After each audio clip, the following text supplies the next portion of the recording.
guys, the next tool that we use a lot is Google Earth. Some very beneficial things on there. One, you can see what the terrain is really like. You can see where the roads go. The one thing you can't see, obviously, is private property, things like that, but land ownership, I guess. And the vast majority of the places we hunt, though, it's all public land, and we're fairly familiar with the places, so we know where the boundaries are, and national parks, things like that. But when we scout a new area, it is a good idea to check the maps, whether it be BLM or Forest Service, or if you have some of the Onyx Maps apps, things like that, they do tell you land ownership. We don't currently run those, but mainly because we're cheap. So anyway, Garrett's going to kind of go over some basics on Google Earth and kind of show you how to use it to your benefit for planning your trip, your route selection, for making a bunch of stands.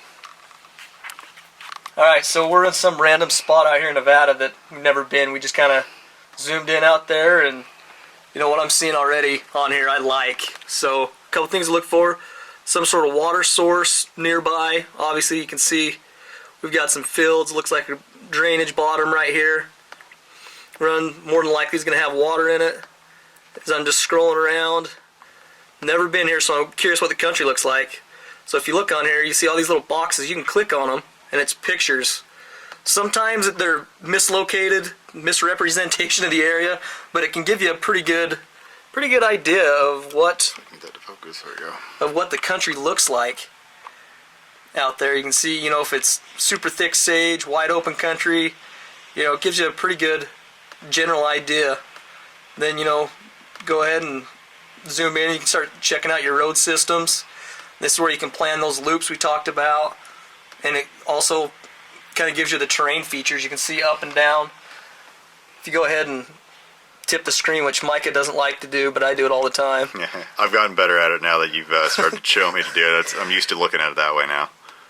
But you can kind of see a little more. That's really flat out here, not a lot of terrain features. But if you can see right here at the bottom, you can see how much. Get this in focus real quick. If it'll, right there, you can see it 5,307 feet. But as I scroll this around, you can see 5,324. Not a lot of up and down out here, so could be tough to find a spot to hide the vehicle. Looks like a pond.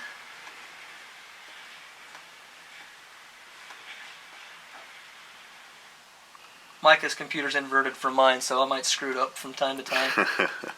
But yeah, I mean, this looks like a pretty good area all in all. I mean, you got good roads that run, you know, just about all over the place out here. Looks like another pond, dry pond. One thing that ponds usually mean is cows, and where there's cows, there's generally coyotes or other wildlife, which also means there's coyotes. So even if they are dry, things like corrals, ponds, fields, things like that, just bring other wildlife in, and obviously we'll bring the coyotes in too. So one more thing to look for. This looks pretty sweet, actually. Not bad country. Not bad. Might have to make a trip. Might have to. You got there, probably a pond, a bunch of roads coming into roads it. coming in. Pond and corral. Pond and corral. Guaranteed double right there. Guaranteed right there. Guaranteed. All right. If you can find this spot, write down the coordinates right there. You can go right there and you will kill a double. If you go there and kill a double and get it on film and show us that's where you're at, keep in mind we've never been there before. We'll send you a hat. Alright guys, so to kind of close out here, we're going to go top 5 of wind, or I guess weather features, factors that to help you be successful, that we prefer. It's not to say that you can't do it in anything else, it's just these are what we prefer because it tends to increase your success rate. And also the top 5 environmental factors, I guess, terrain, wildlife, things like that. So what do we got, Garrett? Alright, so we'll talk about the top 5 weather factors that we look for, you know, to before we head out on our hunts. So wind less than 10 miles an hour, those cooler temps, even if it's, you know, 5-10 degrees, overcast or cloudy, gives you that advantage of being able to really call in any direction, covers up that sun.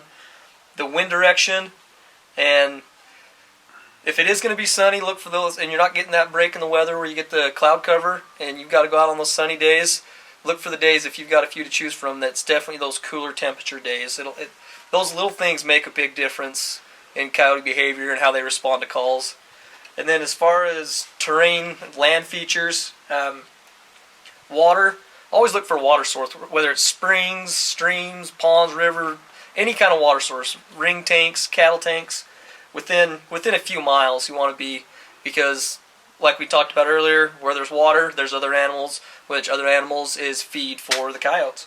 So that goes right into, look for, if there's livestock in the area, grab a proclamation from whatever state you're hunting in, and look at the areas that they allocate high tag numbers for mule deer or antelope, because if they're giving out a lot of tag numbers, there's a lot of animals there, which in turn there's going to be a lot of coyotes there.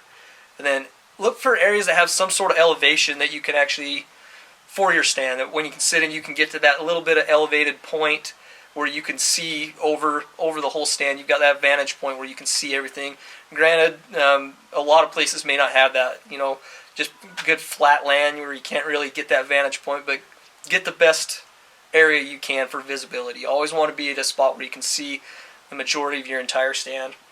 And then also look for areas, washes, drainage bottoms, just kind of rolling hills for areas to hide the truck, so your truck's out of view of the stand, so coyotes aren't going to see it running in or out. And you might have a coyote come back door, something like that. I've had them run right by the truck, but a lot of times that truck will get him to hang up too. So definitely want to have an area you can hide the truck.